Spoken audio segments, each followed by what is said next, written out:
We just bought this small condo that we're going to do a budget renovation with, and we're going to walk through it quickly. And as I'm going through this entryway, I noticed that the floor is very uneven, so we definitely have to fix that. And this storm door is really falling apart, and storm door is not really a thing anymore, so we'll take it out. And look at this front door. It has the lights painted a different color, and the texture is so odd. I've never seen a door like this, and this has to be replaced as well. I'm Lisa Covington. I've done over 80 flips. So along this walkthrough, I'm going to share some tips on how to do a condo flip on a budget. So here in this living room, you notice first thing that there's popcorn ceiling. So popcorn ceiling is never desirable, and we definitely want to remove it. And this track light on the string is the weirdest thing ever, and it definitely has to go. And then floor is so filthy. This dark green carpet is hideous, and we want to replace it with some probably vinyl floors, because vinyl floors is very cost effective. And then there's this tiny galley kitchen. The cabinets are falling apart, literally. Like, I don't know how anybody was able to use it. And then the appliances are white and very old school. And actually, this one's not white. This one's black. So we definitely need to gut everything, because nothing here is to modern standards. We thought about removing this corner because it's a coat closet, but then if we did that, then the front door would open into the future kind of kitchen island. So we gave up that idea, and we want to probably just put new cabinets and countertops the same exact location as it is now. But with new cabinets and countertops, appliances, the kitchen would look a lot different. And there's only one single light source in the ceiling. So we usually put recessed lights so the kitchen can be illuminated evenly. And then the linoleum floor is really falling apart. So we put consistent flooring, like probably vinyl floors, in the kitchen too, so the whole space will feel a little bigger. One thing I noticed is they put slat panel around the corner at the end, and that's kind of interesting because this is a style that's coming back. On a recent flip, I actually did the exact same thing, putting slat panel, but it's more modern style slat panels. And these are old school, and you can tell that it's different from what we use nowadays. But the interior design trends do come back. And here the support of this island countertops is purple in color. So it kind of similar to a lot of the other things that you see in this house. They don't really match. Like all the colors, all the materials, it's a mixed match of a lot of stuff. And another interesting I noticed is this ceiling fan, because it's so dirty and gross, it made a ring kind of in the ceiling that's dark in color. It's just tells you how filthy and neglected this house has been. I'm noticing a lot of these things because, interestingly enough, this is my first time seeing the house bare bone, because when I bought it, we gave the previous owner a free rent back for a month. So they just moved out, and I get to see the house without any furniture or personal belongings. And when I got this lead, I actually ran the numbers just on my computer without seeing it in person. And because of the rough shape it's in, and also because we gave the free rent back, we were able to get a discounted price on this purchase. So the purchase price was $500,000, and we plan to put about $60,000 into the renovation and sell the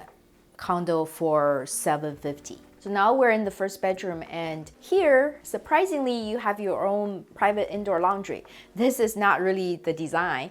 This laundry is supposed to be used by the entire place, but they put it in the bedroom, so it's actually really odd. We plan to change the orientation of the laundry so that we move it like kind of 180 degrees so that it faces the hallway instead. But then it would make the closet just half the size. I think it's a change that's really necessary.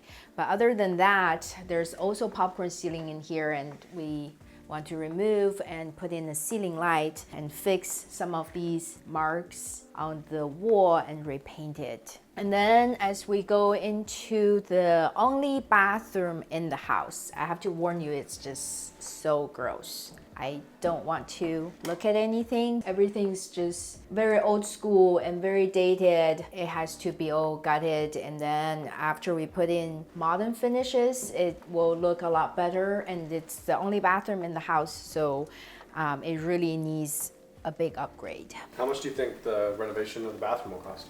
This bathroom will probably cost about $10,000. Yeah, the bathrooms are one of the keys in home renovation, so you definitely want to spend enough money.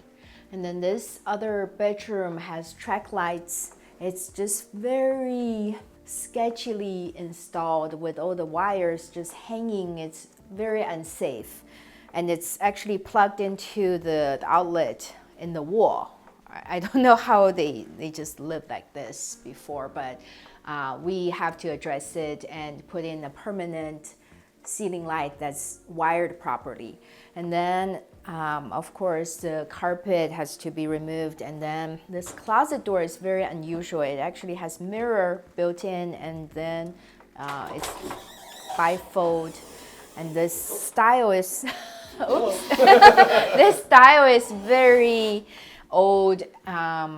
We need to replace the closet door, and then the insert have to be also redone. So there's the hole in the wall in the living room. I don't know, it requires like anger management or something, but this is the reason. And along with everything else we pointed out, why this house was able to we were able to acquire it at a discounted price, because really, like, in this condition, it can't be put on the market. The agent would feel so embarrassed, and the owner probably didn't want to do that either. That's why they agreed to sell the property to us at a discounted price compared to market value. As I mentioned in the hallway, the first step to any house flip is really the numbers. A lot of people ask me, hey, like, how you decide if you want to buy a house? There's really nothing sexy, nothing like fancy. It's just the numbers. The numbers is the foundation of a flip. If the numbers don't work, you don't need to waste any time checking out the property or thinking about the renovation, because if the numbers don't work, there's no deal. By the way, if you want my tried and true deal analyzer, DM me the word analyzer on Instagram and I'll send it to you. The second step is, I've never filmed this before, but it's walking through the house with a contractor. If you're interested in seeing that, make sure you let me know down below. When I walk through the house with a contractor for the first time, we try to figure out anything we can add value to the house. Like if we can change the floor plan to make it more functional, especially in the kitchen, because the kitchen is the heart of the home.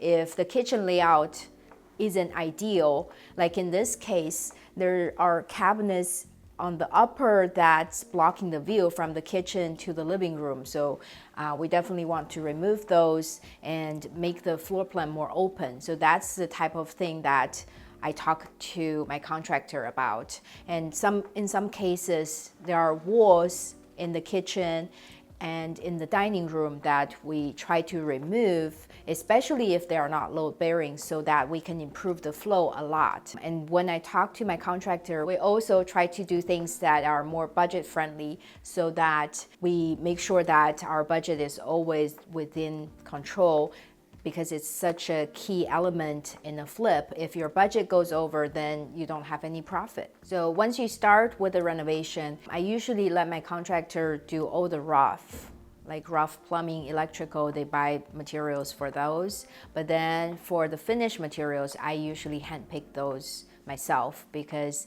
I want to make sure that the finished materials are really aligned with the price point of the home, align with the architectural style of the home and the finished look that we're going for. So it's really important that we choose finishes like vanities, kitchen cabinets, countertops, and flooring, and even paint color that's complete the whole package that we're trying to make the house of. So the next step in the renovation is really to do quality control. You want to check on the project once in a while, probably for beginners. If you just started working with a contractor, you need to go on the job site at least a few times a week so that you know everything's done to the scope of work and everything's done to your satisfaction. That's what I did when I was starting out. I was going to the job site every day after work. But I don't do that anymore because I've worked with the same contractor for many years and I know that